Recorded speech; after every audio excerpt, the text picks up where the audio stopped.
हो भैया आजकल के छौरी होय छै रंडी हो भैया आजकल के छौरी होय छै रंडी कहे करे छियो प्यार रखै दसगो भाता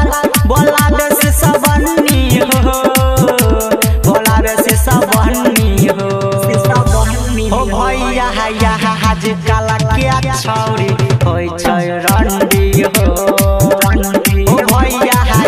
आजकल के छौरी होय छै रंडी कहे करे छियो प्यार रखै दसगो भाता बोलाबे से सबन्नी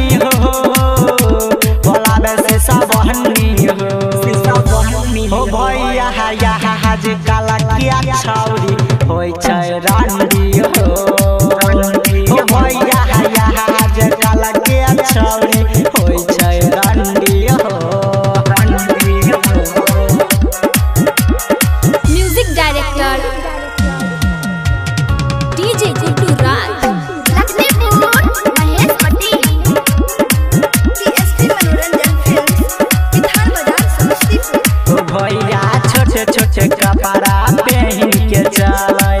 लागै छी गई नांगा हो सीना पर रखै हिमालय पर्वत टांग बीच बीच गंगा हो बलिया बनारस यारा छपरा चाहे मधुबनी हो भैया आजकल के छौरी होय छै रंडी हो भैया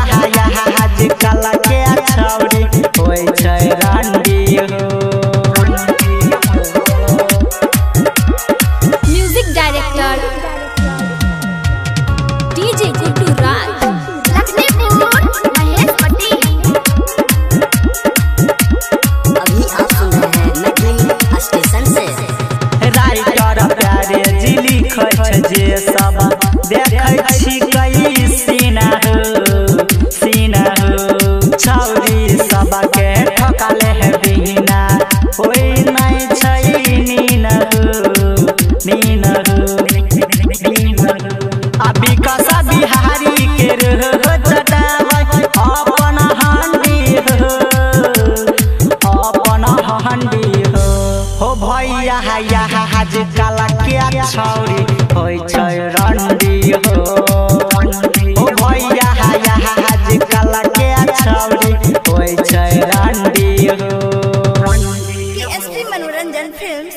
विधान बाजार समस्तीपुर।